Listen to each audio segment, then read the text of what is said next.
Olá, borboletas! Bem-vindas a mais um episódio do Pode Crer, aquele podcast voltado para você, mulher, onde vamos mergulhar em histórias incríveis de mulheres espetaculares. E hoje eu recebo aqui a queridíssima, a Raquel Araújo, psicóloga. Olá, Raquel, tudo bem? Tudo ótimo, Priscila. Obrigada pelo convite. Obrigada por me receber aqui e poder escutar e estar aberta a ouvir um pouquinho da psicologia. Muito bom você estar aqui. Raquel, fala um pouquinho para a gente da sua formação, por que a psicologia? Bom, eu sou graduada como psicóloga há 22 anos já. Sempre me interessei pela saúde, a área da saúde, sempre me interessei pelo ser humano, as histórias do ser humano, o comportamento humano. E ao pesquisar, escolhi a psicologia. Me descobri apaixonada pela área, sou psicóloga clínica desde que saí da faculdade. E uma vez tendo saído da faculdade, tive a sorte de engrenar na área clínica, empresa privada, logo fui contratada, tive experiências hospitalares também, depois eu entro nesse detalhe, e pude ter a chance de poucos anos, 3 anos depois de graduada, de já psicóloga, 5 anos de faculdade, né? A gente faz a Sim. psicologia. Eu tive uma formação para ser especialista em análise do comportamento, que chamam ou de psicologia comportamental ou Uhum, behaviorista, que é o que eu pratico e atuo até hoje. uhum. Apliquei dentro do hospital e aplico na área clínica também. Mais uma paixão. E essa paixão acaba te direcionando mais para atendimento de mulheres, tanto idosas, adultas, jovens. Isso, boa observação. A gente conversou um pouquinho esses dias sobre isso. Isso. Por eu ser mulher também, e ainda existem alguns mitos, né, por trás da psicologia, a gente vive numa sociedade que andou abrindo muito espaço para a psicologia, crescemos muito enquanto profissão, mas muito tabu por cima disso e muitas mulheres sempre se envolvendo mais com a profissão, tanto na profissão e sendo psicólogas, existe um número muito maior de mulheres, quanto os pacientes que se predispõem a se consultar, na maioria são mulheres. Tem mudado, mas ainda mulher é o mais forte da psicologia. E por eu ter essa identificação, viver num país que as mulheres agora estão, né, há um tempo levantando essa bandeira, tendo mais independência e autonomia, eu pude me identificar também com esse trabalho que eu sempre recebi em maior número e atendo muitas mulheres. E acabei desenvolvendo ao longo dessa carreira esse trabalho específico que você mesma colocou. Eu tenho, inclusive, trabalhos de grupo que dão muito certo, em algum momento a gente pode especificar isso. Mulheres acima de 60 anos têm muitos ganhos com atendimento psicológico em grupo. Meninas adolescentes que buscam a terapia muito mais do que os jovens Sim. meninos, tem se dado muito bem com terapia de grupo também, e pós-pandemia a gente viu uma necessidade muito aumentada disso nos Uhum. adolescentes. E mulheres adultas, jovens adultas, que estão enfrentando dinâmicas enfim, problemas e temáticas diferentes na vida, pela própria idade e mudanças, né, de vida, mudanças Uhum. hormonais. Mas o meu forte acaba sendo mulher. Então, uma paixão que, pós a experiência clínica, eu acabei me voltando mais para o universo feminino. Feminino. Isso. E o que que envolve essa análise de comportamento e como isso influencia na terapia? Bom, vamos lá. Eu preciso falar bem resumidamente para qualquer pessoa leiga entender como Sim. funciona, né, a análise do Análise de comportamento. comportamento. A análise do comportamento é uma área, uma abordagem da psicologia, como várias outras, né, Priscila? Mas é uma das que a gente considera bem científica e se baseia dentro de uma premissa que trabalha a ideia de estímulo-resposta. O que é isso? Estímulo é o meio ambiente que nos circunda, que está aí o tempo todo, nos estimulando positivamente, negativamente, através de família, sociedade, cultura, geopolítica, fatores econômicos. Estamos envolvidos num meio ambiente que a todo momento está estimulando a gente, positivo ou negativamente. E o nosso organismo, enquanto indivíduo, ser humano, reage a todo tipo de estímulo. E isso é chamado comportamento. Na psicologia comportamental, a gente fala que existem os comportamentos encobertos, privados, nossos sentimentos, emoções, pensamentos, que a gente vivencia aqui, né? Sim. Eu e eu mesma, né? E tem os comportamentos públicos, que diante de alguns estímulos a gente toma atitudes, ações, e isso vai refletir por esse meio ambiente também. Então, a premissa principal da análise funcional do comportamento, que é o que a gente trabalha para os pacientes Sim. entenderem quais são os antecedentes, né, daquele comportamento que ele tem desde pequenininho, ou do início da vida adulta, que ele não entende por que que ele tem um perfil, às vezes, deprimido demais, né, extrovertido, introvertido, os dilemas dele. Então a gente trabalha dentro desse aspecto da análise funcional para ele próprio começar a se autoconhecer e buscar os antecedentes dos comportamentos que se tornaram Uhum. padronizados. Por que certos padrões de comportamento? Quais são esses estímulos ambientais ao qual eu estou inserida desde muito novinho, Sim. que estão influenciando sobre isso, sobre mim, e meu organismo e meu jeito, minhas emoções vêm de um determinado jeito. Parece que é automático, mas não tem um histórico tão automático assim, as coisas Sim. têm um porquê. E ao levantar isso, a gente descobre que é possível o indivíduo colaborar muito mais com ele mesmo e Uhum. descobrir uma série de fatores que antecedem os comportamentos dele e de que forma ele pode alterar esses comportamentos para modificar as consequências daquilo, né? Uhum. E qual a motivação para você estar trabalhando com mulheres? Então, até como eu disse antes, mulheres são a grande procura na Uhum. psicologia, por ainda ter um pouquinho de mito e tabu, o sexo masculino às vezes tem um pouco mais de vergonha, questiona um pouco mais se de fato é necessário. Estamos numa sociedade desconstruindo um certo machismo e tabus masculinos, mas isso a gente ainda tem os reflexos, né, de uma Sim. sociedade mais conservadora. Mas a minha paixão veio disso, de eu receber uma clientela, a maior parte mulheres e de diferentes idades, Uhum. que se adaptam muito bem, procuram essa ajuda e confiam muito mais. Elas têm uma adesão, oferecem uma adesão mais verdadeira no tratamento. E tenho tido, nesses 22 anos, um nível bom de respostas com essas pacientes, né? De Uhum. consequências e de pacientes que prosperam e que ficam um tempo em terapia, algumas mais, outras menos, mas prosperam e Uhum. se dão muito bem em psicoterapia. E quais os desafios emocionais e psicológicos, que são diferentes, assim, porque você tem diferenciação entre você está tratando a idosa, está tratando uma adulta, e como que é feita essa abordagem? É uma pergunta muito boa e interessante, porque por mais que a gente esteja lidando com mulheres, são diferentes períodos da vida, diferentes momentos, Sim. diferentes demandas, né, temáticas. Eu vejo muito no universo das adolescentes, por exemplo, é aquele momento da vida que eles são mais tendenciosamente, a gente chama muito de rebelde, né? Você é dentista dos meus Sim. filhos, eu tenho filhos entrando nessa fase, você também tem filhos nessa fase.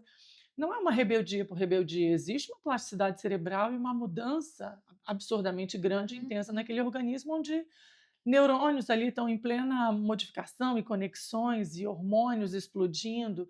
Existe uma tendência de flutuação de humor muito grande nesses jovens e adolescentes, então a gente tem que fazer uma abordagem de muita acolhida, uma comunicação menos metódica, menos conservadora também, porque o jovem, né, o adolescente, ele tem toda uma linguagem, um jeito descolado de ser. A gente precisa fazer a leitura da linguagem desses adolescentes e se adaptar e se adequar a isso. E assim como as mulheres adultas, que é uma idade mais ou menos, né, a qual eu me insiro, já Sim. tem uma linguagem mais muito semelhante à minha, e as idosas dentro daquele contexto da gente precisar ter essa experiência também com o paciente idoso. Eu tive essa experiência quando eu trabalhei no Hospital de Força Aérea de Brasília, que tinha uma unidade de gerontologia e geriatria, onde eu pude desenvolver trabalhos com grupos de idosos. Sim.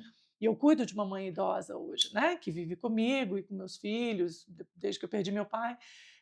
Eu acabei tendo essa experiência, que a própria vida também me inseriu, para eu Sim. compreender que essas pessoas já têm um outro perfil, uma outra linguagem também. A gente tem que entender um pouquinho desse universo de mulheres que às vezes estão perdendo ou já perderam cônjuges, estão entrando numa outra fase da vida, e vão aprender que, se não tiveram muitas amigas no decorrer de um casamento longo, Uhum. está numa fase que precisa buscar isso de novo, e terapia em grupo pode ser um grande Uhum. estímulo para que elas adentrem esse universo de que ainda existe vida após os 60, 65. Minha Sim. mãe, por exemplo, está com 81 e tem uma qualidade de vida, e eu me sinto muito honrada de proporcionar isso, porque é muito difícil. Mas são universos, Priscila, de fato, muito diferentes, onde a gente tem que adequar a nossa linguagem à realidade dessas pessoas com idades tão distintas, mas todas elas têm muito bom proveito em terapia, porque, em se tratando de análise do comportamento, Sim. comportamento é o que baseia a nossa vida, e estímulos estão aí o tempo todo, né, no meio ambiente. Uhum. A gente não foge muito à regra da natureza agindo sobre nós e a gente reagindo à natureza e ao meio ambiente, Sim. né. O que muda são as linguagens Hum, e alguns desafios. Eu não sei se eu respondi. respondeu. Respondi sobre os desafios? Enfim. E passando para os jovens, assim, como que você faz a identificação, a abordagem daqueles os que têm comportamento autodestrutivos, que está Hum. cada vez não se fala tanto, mas a gente sabe que está aumentando, assim, a frequência, né. Sim, acontece muito, né. Principalmente depois da pandemia. No momento da pandemia específica, eu estava em Uhum. hospital e eu recebi uma demanda absurdamente crescente até a saída, né, do hospital. Fiquei 8 anos ali no hospital de força aérea e a pandemia trouxe um desajuste na saúde emocional de todas as idades. Mas o adolescente, principalmente, como eu falei, que tem aquela flutuação natural de humor, Sim. de comportamento, porque está tudo mudando no corpo dele, naquele cérebro.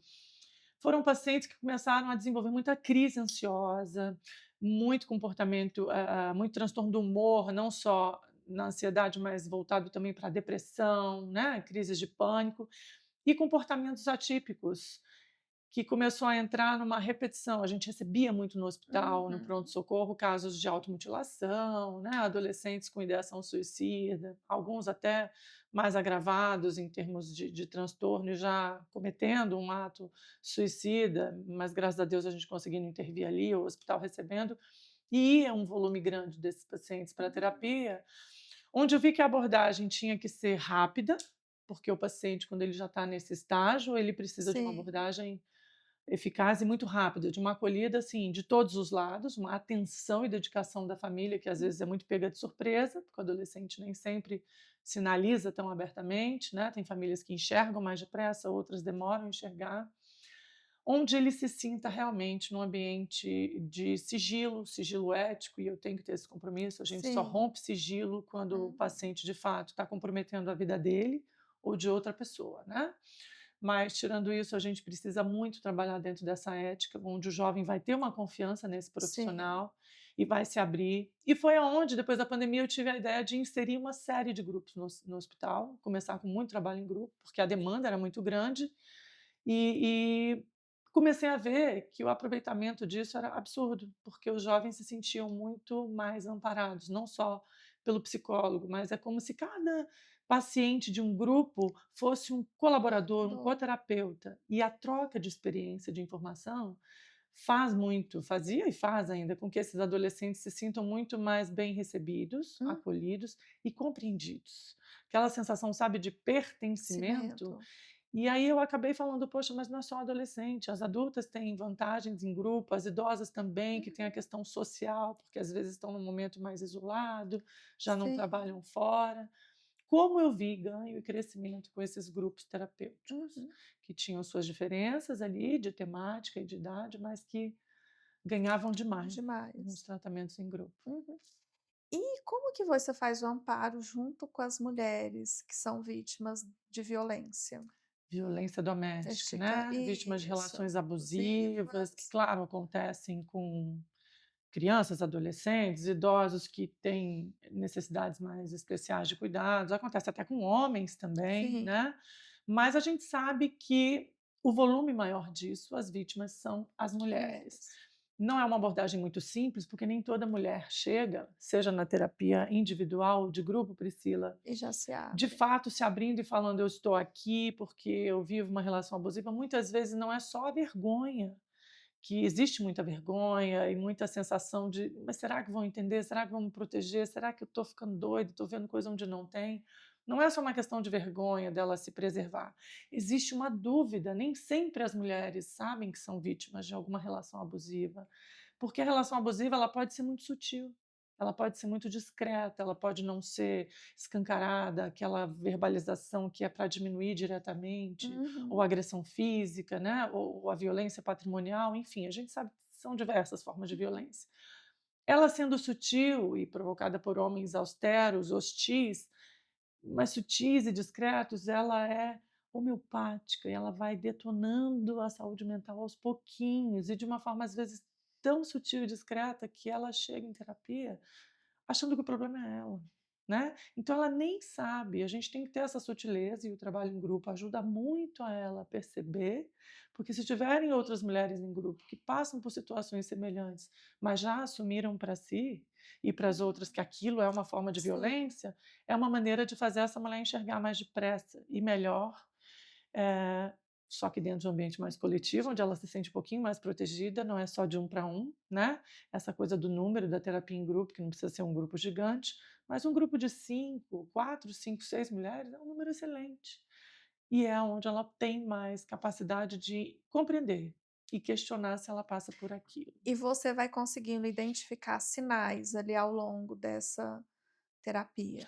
Sim, no coletivo fica mais fácil, né, como eu Achei que falei. era mais difícil. Não, é mais fácil porque ela vai relatar alguma história que para ela é comum, mas ela vai fazer uma carinha diferente. Existe uma linguagem não verbal, onde a Uhum. gente vê a expressão corporal de uma pessoa que está na Sim. dúvida, e ela pode se expor onde as outras estão falando coisas semelhantes. Individualmente, os sinais podem ser muito mais difíceis e discretos, mas o psicólogo tem que ter o treinamento, né, e essa experiência, a capacidade de enxergar. Claro que se a violência é essa forma mais exacerbada e mais grotesca e física, a Uhum. gente enxerga sinais físicos, né? Sim. Hematomas, cortes em lugares estranhos, a pessoa fica tentando esconder, fica tentando dar desculpas. Isso fica mais notório. Quando é mais sutil, a pessoa pode nem esboçar o que está acontecendo, vai dando sinais no sentido de que pode estar dando exemplo de que meu marido não conversa mais comigo, né, meu marido não fala. Às vezes ele está emburrado, ele fica dias assim. Então, isso são sinais que para ela é normal, pode ser até normal uma mulher que passa por Uhum. isso. E você com toda a delicadeza também, porque às vezes a gente se coça para, né? Como Sim. assim? Mas eu não. A gente tem que chegar devagarzinho também para construir um pensamento e Uhum. levar essa paciente a refletir e se questionar. Mas será que isso não é Uhum. abusivo? Esse silêncio, será que é só o perfil da pessoa que é quieta e caladona? Ou já tem um grau de manipulação, de violência sutil, de que o meu silêncio também gera o seu silêncio, né? Te Sim. castiga. Uhum. Então é tudo muito delicado, essa sutileza, ela existe de todos os lados. Hum. Mas eu sou tão da defesa do grupo, eu gosto tanto dos resultados, do que a gente tem de experiência terapêutica em grupo, que não acredito que o paciente não vai ter ganhos. E aí digo, e até me arriscaria a dizer que mais depressa, tá? Tanto nos casos de relações Sim. abusivas, possíveis relações abusivas, quanto nos casos de pacientes jovens com Jovem. comportamentos meio autodestrutivos, e quanto o grupo de mulheres mais idosas Idosas. também, que precisam se socializar mais. E quais as estratégias? O que que você usa para estar ajudando essas mulheres em grupo? Certo. A estratégia mais utilizada por vários psicólogos e também por um psicólogo comportamentalista como eu, né, que atua na análise do comportamento, são técnicas verbais, é o que a gente mais utiliza. Mas a gente também utiliza papel e caneta, principalmente no início da terapia, quando esses pacientes individuais ou em grupo têm dificuldade de montar esse quebra-cabeça, né? Mas como assim? Qual comportamento?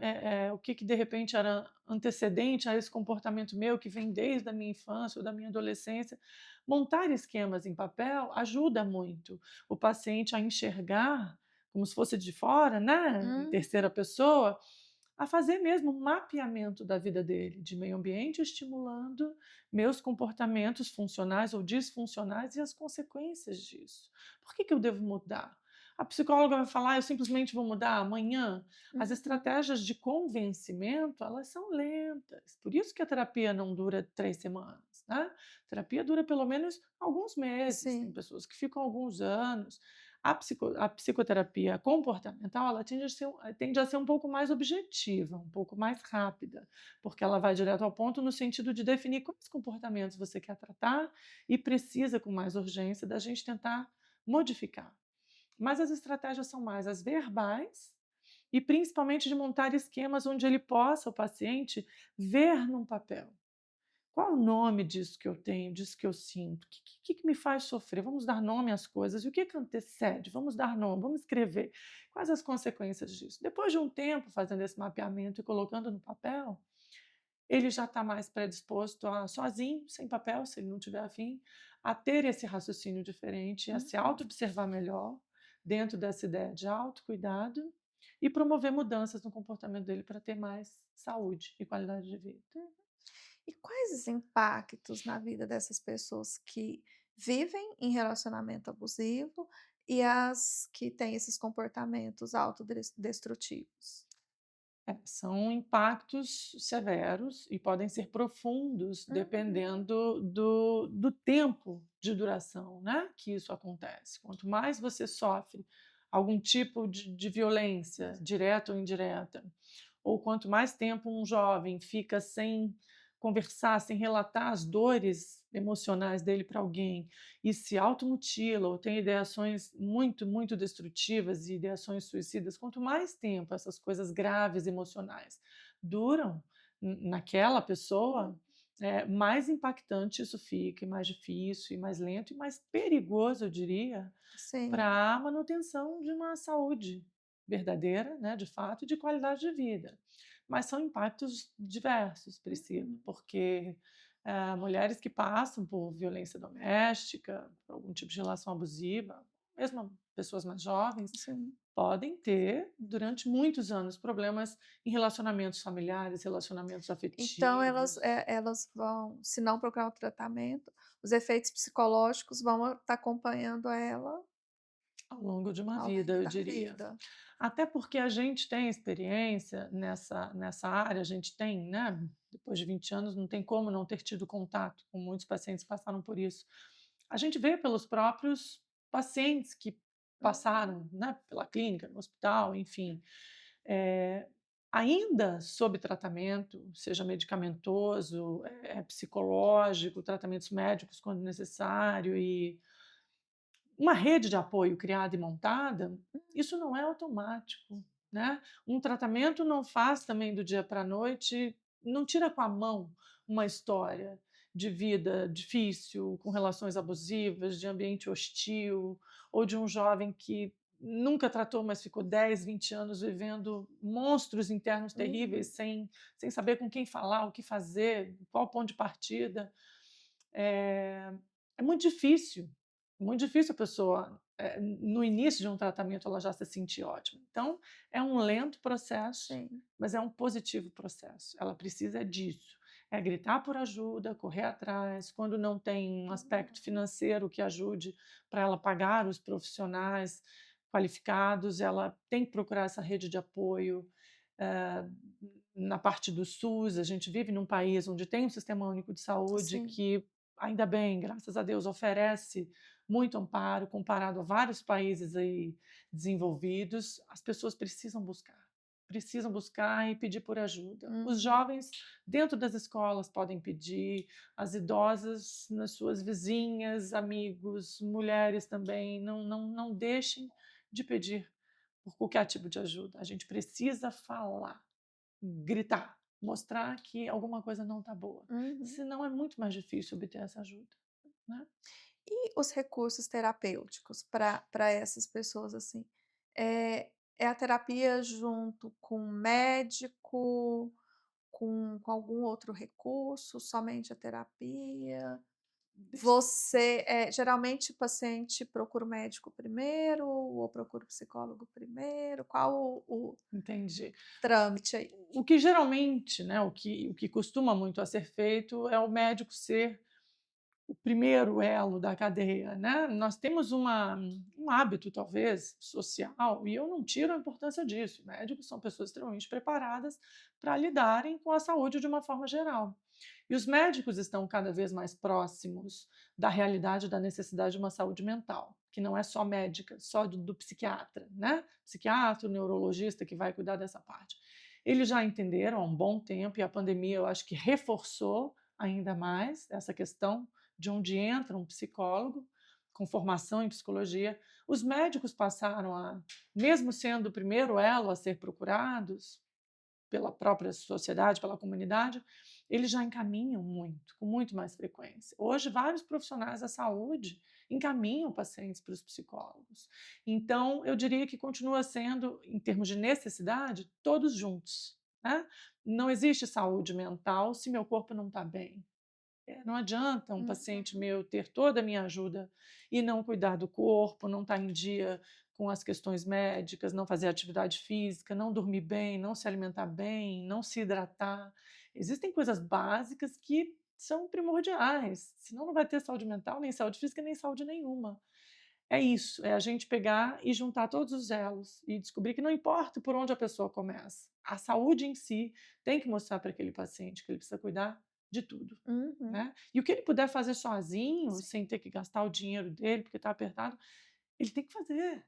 É o que eu falo para as pessoas: "Poxa, academia é obrigatório?". Academia não, mas atividade física Física é. é. Eu não tenho dinheiro para gastar com academia, não Vai tem caminhar. problema, gasta com um tênis que você vai ter que trocar só daqui 5 anos e com uma roupinha que você só troca porque tem que lavar, mas vai caminhar, vai correr, vai inventar alguma coisa para fazer, porque a gente precisa movimentar o corpo e suar, né. Suor é necessidade, e isso Uhum. é uma regra que vem dos primórdios, e eu não vou desenvolver minha saúde mental se eu esquecer do meu corpo, se eu esquecer da parte espiritual, que não tem nada a ver com religião, Sim. né, e religiosidade, mas tem a ver com energia, com meditação, com algum momento em que a pessoa presta atenção na respiração dela e pensa no que ela quiser, mas ela precisa cuidar daquilo para ela ter um momento de ausência, né, dos problemas, dos pensamentos. Uhum. Nós somos isso, um ser inteiro, integrado. Não adianta fragmentar as partes. A gente tem que trabalhar junto e os profissionais da saúde, principalmente, para Hum. não deixar esse paciente descoberto em alguma dessas áreas. E qual a sua abordagem para você, a técnica, para você ajudar essas mulheres, essas pessoas a estar reconstruindo as vidas, resgatando a autoestima? Através do grupo, como eu te salientei que eu sou uma Uhum. fã de grupo, né, eu sou uma adepta total. Já fui paciente, inclusive, psicólogo faz terapia ao longo da vida, tá, algumas vezes, e já tive uma ótima experiência em terapia de grupo, e vejo nas minhas pacientes isso, é onde eu mais consigo, fazer esses contratos, esses acordos verbais com elas de Uhum. quaisquer idades, né, de qualquer grupo, não só eu dando dicas, somente a psicóloga ali, como se fosse uma determinação. Eu me sinto muito confortável, porque, como eu te disse, as outras componentes, então, elas colocam questões umas para as outras e dão Sim, dicas, montam estratégias. Eu posso fazer um planejamento num grupo que eu atendo hoje, onde elas estão dando várias dicas, e eu posso sugerir para uma próxima sessão que cada uma traz anotações próprias para fazerem sugestões umas às outras. E no final, elas podem desenvolver uma lista uhum, de, coisas mais importantes a serem feitas, né, seguindo uma não é uma receita de bolo, porque terapia não é, mas seguindo sim, sugestões plausíveis, saudáveis, que podem levá-las a novos hábitos, costumes, reconstrução da vida, cuidado com a estética. Você pode individualmente ou em grupo mostrar para essa mulher que de repente sofreu, que está tentando recomeçar a vida, que tudo é possível. Nós, estando vivos, precisamos ser capazes de nos reerguer, sim, porque é uma capacidade humana.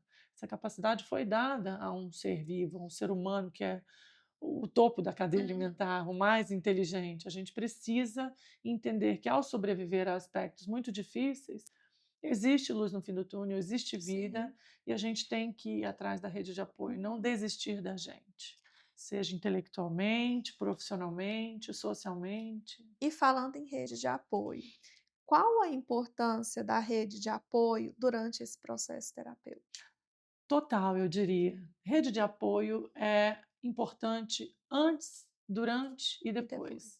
E rede de apoio, as pessoas ficam com muita dúvida, rede de apoio é só onde eu posso ter acesso aos profissionais de saúde que me acolhem, sejam nos hospitais e unidades, instituições públicas ou não? Não, rede de apoio é muito maior do que isso. A minha rede de apoio, ela contém pessoas da saúde, que eu preciso para tratar e Sim, cuidar de mim, quando sozinha eu não dou conta, mas a rede de apoio está na minha dentista, na dentista dos meus filhos, nos meus vizinhos, nos meus amigos antigos, nos meus amigos atuais, nas pessoas às quais eu confio dentro do meu ambiente de trabalho. na pessoa que está comigo, seja cônjuge, namorado. A minha rede de apoio está nos meus filhos, está nos meus pais, se estão vivos. Em ambiente familiar, social, a rede de apoio é um aglomerado de coisas ao nosso redor. Ela está no meio ambiente espalhada e a gente tem que contar com ela sempre, Uhum. para não esquecer que de tudo um pouco a gente precisa, sabe, Priscila? E isso é rede de apoio, é uma coisa muito maior do que só a rede de amparo à saúde, Sim, tá? sim, é isso mesmo. E a rede de apoio, ela tanto pode te ajudar, se ela tá ali com você, quanto se a rede de apoio não tá nem aí para você, aquilo não, que você achava, né, que era rede de apoio, não tá nem, Uhum. ela até atrapalha esse processo, né. Sim, sim, porque aí você pode descobrir no meio do caminho o que você considerava rede de apoio não Não sendo é rede de isso. apoio. Aí é onde também faz parte do processo, é uma puxada de tapete, mas dentro desses processos onde a gente mais precisa de ajuda, quando a gente mais sofre, é onde a gente descobre verdadeiros amigos, familiares que estão perto ou não tão perto quanto a gente Sim. imaginava.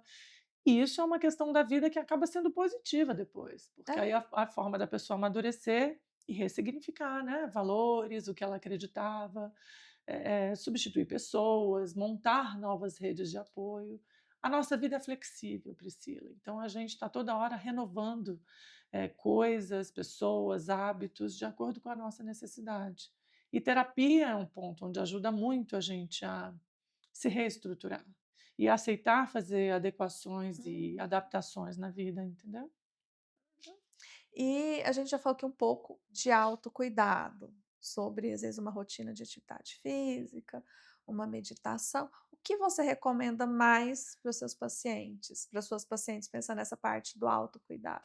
Eu sou uma psicóloga que recomendo tudo. Como eu citei para você esse exemplo de tudo um pouco é Pouco. rede de apoio, de tudo um pouco que eu preciso fazer para mim mesma, vai funcionar como algo positivo. Uhum. Vou dar o exemplo que eu faço pessoalmente com a minha vida e que eu sempre falo para todos os meus pacientes de qualquer idade, tá? Eu não atendo crianças por opção há muitos Sim, anos e atendo de 14 anos até o idoso, né? 14 até os 100, vamos dizer assim. E eu já tive paciente que completou 6 anos. Já existiu paciente que fez 100 anos 100 e eu anos. estava ali atendendo. Mas enfim, eu recomendo a mesma coisa para todos dentro da realidade de cada um. É claro, Sim, pode ter um paciente que vai estar mais acamado, cadeirante com idade, ele vai ter menos locomoção, mas dentro da realidade dele, ainda assim, ele tem que fazer de tudo um pouco. O que é de tudo um pouco? Que eu recomendo, e a gente não pode dar o falso testemunho, tem que aplicar também. sim. É entender que se minha vida não é fragmentada, eu sou um ser integrado, eu preciso de, né, cuidado da minha mente, do meu corpo, da minha espiritualidade, eu preciso realizar um pouquinho de cada um desses, sempre. Tudo bem que a semana, vamos supor, tem 7 dias, eu não vou conseguir ter lazer durante 7 dias da semana, até porque financeiramente a gente quebra, não dá Sim, não conta, dá né. conta. Mas a gente precisa se organizar para entender que ainda que você tenha que trabalhar 5 ou 6 dias dessa semana, a rotina é uma coisa tão interessante para a nossa vida, Priscila, que até quebrar a rotina é uma rotina, né. As semanas têm uma repetição de dias que você trabalha, você descansa 2 ou um pelo menos. E isso é uma rotina. Outra quebra de rotina, você trabalha um ano inteiro e tem um período de De férias. férias. Quebra de rotina tornou-se rotina. Uhum. Para o paciente entender que ele tem que trabalhar, mesmo que seja numa fração menorzinha, aquilo que ele não pode fazer todo dia, mas ele tem que fazer um pouco, senão ele vai Sim. adoecer. E eu não estou falando de adoecimento só do corpo, eu estou falando do adoecimento mental. Muitas vezes aquele paciente que não tem tempo para lazer, que não tem vida social, ele só trabalha, só tem conta para pagar, cuidar de filho, cuidar disso, cuidar da Uhum. casa, ele não percebe, mas ele vai adoecendo aos poucos, fisicamente, mentalmente, de forma silenciosa, Sim. né. Então é isso, eu explico até de forma figurada, assim, a nossa vida é uma pizza grandona, vamos dividir mais ou menos em 10 pedaços. Cada fatia dessa pizza tem um percentual de alguma área da minha vida que eu preciso atender e acolher. Se eu deixar uma, 2, 3 fatias dessa pizza negligenciadas, deixar para lá, eu posso não morrer e viver anos ali, eu posso não morrer, Uhum. mas eu vou ter descompensações que a médio e longo prazo eu vou adoecer. Então essa ideia de que: "Ah, eu não vou morrer, porque eu tô para eu morrer eu tenho que deixar de comer, beber, né, se eu não dormir", mas tirando dessas coisas primárias que me mantêm viva, eu preciso das secundárias, eu preciso de vida afetiva, eu preciso me Sim, sentir amada, eu preciso amar, eu preciso de relacionamentos humanos. E a vida social me oferece isso, vida familiar. Eu preciso existir no mundo em cada esfera, pelo menos um pouquinho, né. Então é dessa forma, bem falastrona, como eu estou aqui, que a gente procura esclarecer isso sim. para os pacientes, da importância ativa dele de Uhum. prestar atenção em tudo. Ele vai ter que fazer um pouco de exercício, ele vai ter que trabalhar, ele vai ter que dormir, ele vai ter que se relacionar, por mais Sim, difícil que aquilo seja para ele. Ele tem direito de ter um temperamento, de ser tímido, um pouco antissocial, mas um mínimo de socialização ele vai ter que ter. São diversas coisas que a gente precisa fazer, nem que seja um um pouquinho, pouquinho de cada porque vez. senão vai dar problema e a gente vai adoecer, Isso é verdade. né? Tem que ter o equilíbrio, O né. famoso equilíbrio. Claro que a gente perde ele várias vezes na vida, né? Mas a ideia é essa, continuar É. buscando, continuar buscando. A gente não Uhum. pode abandonar alguma parte importante. E pensando no tão falado empoderamento das mulheres, principalmente dessas que passaram por esses traumas de violência, de pensamentos autodestrutivos, o que que você faz, assim, para empoderá-las novamente? Como eu falei antes, não tem fórmula mágica, né? Não tem uma repetição de uma frase aqui, um livro ali para ler e vamos ver esse filme juntos.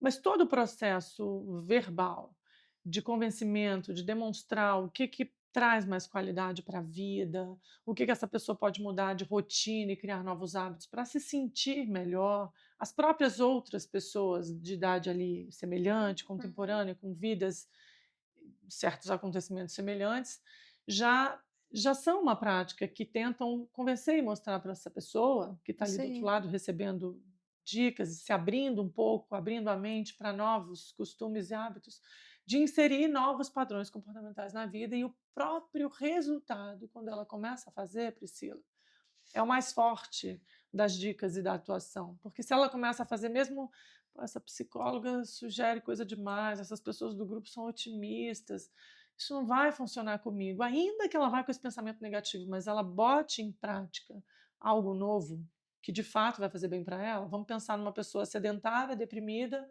que vai começar a fazer atividade física porque está tomando remédio, está com psicoterapia de sim, apoio em grupo, e vai morrendo, moída, para uma academia, começar a fazer aeróbico e musculação. Eu falo para todas elas, eu falo: "É horrível, eu faço isso há anos, sou viciado, mas até hoje, depois de anos correndo, não sei o quê, eu nunca tenho prazer de calçar o sim, tênis sim. e ir. Eu tenho prazer, o que me vicia é o durante e o Eu depois. O depois. que é o resultado daquilo me enche de endorfina e dopamina e me dá uma sensação mágica, é a minha droga". Então é esse o convencimento. E aquele paciente tem que entender que vai ser muito ruim nos primeiros momentos, mas depois de umas 3 semanas ele se convence por si só, porque botando em prática os resultados mudam, Sim. as coisas mudam. E aí é o que a gente chama na comportamental, na psicologia comportamental, de reforçamentos, reforçadores. As consequências vêm depois de um período do ato repetitivo, não é automático, Uhum. mas o resultado vai manter o comportamento. Sim, E se for bom, a pessoa vai ficar nele. Mas vai ter uma aresta de tempo chata, desagradável, que a pessoa vai, mas vai na marra. E é onde a gente tenta segurar e falar: vai, continua, vai na marra, mas não desiste. E é isso. E aí a pessoa, depois de se descobrir muito melhor e mais cheia de sim, vida, melhorando seus potenciais, vai sentir naturalmente o empoderamento.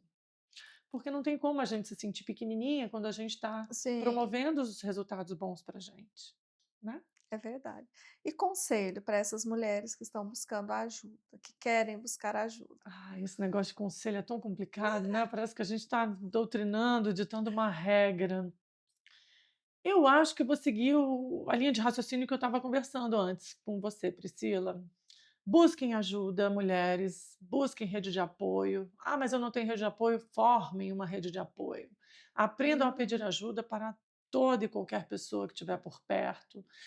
Ainda que se tenha vergonha e medo, fale. Fale com pessoas confiáveis sobre o que vocês sofrem, sobre quais são esses medos. Se a tristeza está profunda demais, pode ser depressão, então levanta a mão que alguém vai acolher e vai ajudar, peça ajuda, acredite nos profissionais que estão aí para ajudar, acredite nos terapeutas, nos psicólogos, acredite na saúde e acredite em si mesmas e nas outras mulheres, que às vezes é muito difícil a mulher, Priscila, entender que ela tem que ter o apoio de outras mulheres também. Sim. Muitas mulheres têm resistência, por exemplo, da terapia em grupo. Ah, eu não quero, vou ficar Vou expor constrangida minha de falar. vida para outras pessoas. Morrem de medo e não querem. Adolescentes também, as meninas têm muito isso. E um temor e uma vergonha. Eu não me dou bem com o grupo. Falo, só experimenta. Sem compromisso, só experimenta. Se não for bom, volta para o individual. Geralmente ninguém volta depois da experiência. A rede de apoio é isso. Então, um Uhum. conselho, uma sugestão que eu daria é: confiem mais em si É. mesmas, mas umas nas outras principalmente. Levanta a mão que alguém vai alcançar e vai ajudar. Então eu acho que a palavra conselho eu vou substituir por mensagem. Então a mensagem para essas mulheres é olharem para não terem o medo de pedir ajuda. Isso, nem medo, nem vergonha. Vou corrigir o que eu falei. Nós temos medo e vergonha. Medo é um sentimento primitivo que nos Uhum. acompanha. Não deixem o medo Te travar. dominar, Vão né. com medo mesmo. Peçam ajuda com vergonha, com medo, mas peçam. Sejam ouvidas e falem. Falem. A gente precisa falar e Uhum. alguém precisa escutar. Tem algum recurso na internet, assim, que ajude numa meditação, em alguma coisa desse para a pessoa iniciar nessa prática do autocuidado, desse relaxamento? Entendi. É, eu acho complicado fazer esse negócio de marketing, porque Ah, que pode ser bom para mim, pode não ser tão bom para você, para alguma mulher que, né, esteja uhum. assistindo. O que eu dou de dicas, a gente tem canais incríveis, canais de autoajuda, autocuidado, sugestões e meditação, meditação Sim, guiada, verbalmente guiada, curtas ali em canais interessantes e sérios do YouTube. sim, Instagram tá cheio de gente muito bacana da área da saúde divulgando. Eu acompanho o seu trabalho, por exemplo, no seu Instagram. Eu tenho um Instagram sim. profissional, outro pessoal, mas o profissional eu tento colocar inúmeras coisas voltadas à psicologia e vários assuntos abordados de forma diferente. Vou fazer um merchan aqui de uma pessoa. Posso? Lógico. Uma pessoa, é um médico muito jovem no Instagram, tá bombando aí no Instagram. Eu sou meio pé atrás com essa galera que começa a Aham. ter um público grande demais e tal, porque eu fico pensando: "Pô, será que é charlatão, será que não é?". Mas esse é um cara diferenciado, Uhum. até pela idade, acho que é uma pessoa bem jovem, mas é um rapaz chamado Rafael Grata. Rafael Grata? Eu acho que é. Se qualquer coisa eu corrijo até o final. Rafael Grata, e tem esse nome dele, o perfil, porque é formado em medicina, estudou bastante neurociência e utiliza informações neurocientíficas, Hum, verídicas, médicas, conceitos reais e muito interessantes. E está sendo um cara que, embora tenha essa vertente científica e seja um médico, é muito jovem, teve aprendizados e recursos que usou sim. consigo mesmo e está passando isso para um público e parece que funciona muito nesse quesito autoajuda. E Uhum. é da medicina, um cara jovem, mas fala muito do autocuidado com tamanha honestidade e generosidade, voltando-se até para essa área da saúde mental. Então eu acho muito bacana quando eu vejo médicos Sim. se importando, talvez até muito mais com essa parte de cuidar da saúde, do corpo, da alimentação, de um sono reparador e da cabeça, da mente, enaltecendo os psicólogos, né, Uhum. os outros profissionais que atuam dentro de uma esfera chamada sentimento, emoção e pensamento. Então é isso, mas no Instagram tem muita gente boa, na internet, no YouTube. E como nossas borboletas podem se conectar com você? Onde elas te acham e onde elas conseguem agendar com você? Certo. Eh, Acho que melhor do que divulgar telefone pessoal, eu atuo hoje numa clínica, onde eu sou uma parceira dessa clínica e Uhum. responsável técnica da psicologia. Essa clínica chama REHAB, de como se fosse rehab em inglês, mas o nome é em português, Aham. REHAB, REHAB. REHAB é uma clínica, REHAB Centro de Saúde e Bem-Estar, que fica na 213 Sul, e nós temos ali um corpo de pessoas trabalhando na Uhum. secretaria. Existe o site do Reab, o Reab está na internet como reab.bsb, no Uhum. Instagram, perdão. Eu tenho meu Instagram pessoal, Que lá eles já conseguem acessar o já seu consegue agendamento. isso, consegue o meu próprio Instagram profissional, leva para o Ah, do Reab também tem como acessar o meu, e o meu profissional, que é o Raquel Araújo, underline psicóloga, olha. tudo pequenininho, sem acento, e é Raquel, isso. atendimento online. Atendimento online era uma coisa que eu realizei logo ali que encerrou a pandemia, estava na Hoje não pandemia. mais. Fiquei um período sem, mas hoje eu pretendo voltar com Uhum. com um volume pequeno de pacientes, porque eu sou apaixonada no presencial, apaixonada no grupo, né, no existencial aqui ao meu lado, todo mundo se olhando, mas o online, para quem às vezes está longe ou tem dificuldade, é uma é uma possibilidade, eu também não posso discordar disso. Estou aberta, tem alguns horários para fazer atendimento online também. Que ótimo. Uma mensagem final para as nossas borboletas. Mulheres, borboletas, né, Pri? Eh, Tornem-se engajadas em causas que sejam de mulheres, que sejam de meninas, de adolescentes, de idosas, engajadas no sentido de não esquecerem de si mesmas, mesmo nos momentos difíceis, onde tudo parece que vai dar errado, que a gente não tem apoio, não vai receber apoio. Sempre, sempre há outras mulheres vivendo, ainda que silenciosamente, a gente nem imagine, vivendo coisas semelhantes às nossas, problemas e dificuldades. A dor do outro sempre existe, está sempre ali.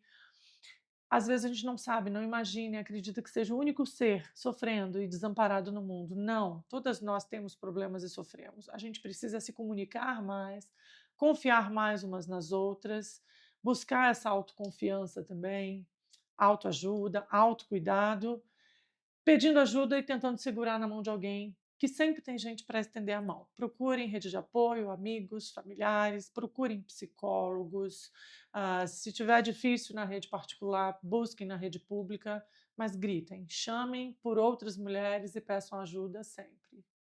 Que ótimo. Raquel, muito obrigada por você ter aceitado o convite. Eu que te Nosso agradeço. bate-papo foi maravilhoso e muito enriquecedor. Eu que te agradeço todo o carinho, a possibilidade, a disponibilidade que Verdade. você tem de receber mulheres engajadas em causas femininas, mulheres atuantes na saúde ou nas várias vertentes que não só a Sim, saúde. Acompanho você e fiquei encantada com esse trabalho que você faz. Sei que você também é uma mulher engajada, que trabalha, que tem sua família, sim. sua profissão. É admirável. Parabéns e Muito obrigada obrigada. também. Obrigada. Borboletas, chegamos ao final desse episódio maravilhoso. Até o próximo episódio, onde vamos continuar mergulhando em histórias maravilhosas. Até a próxima!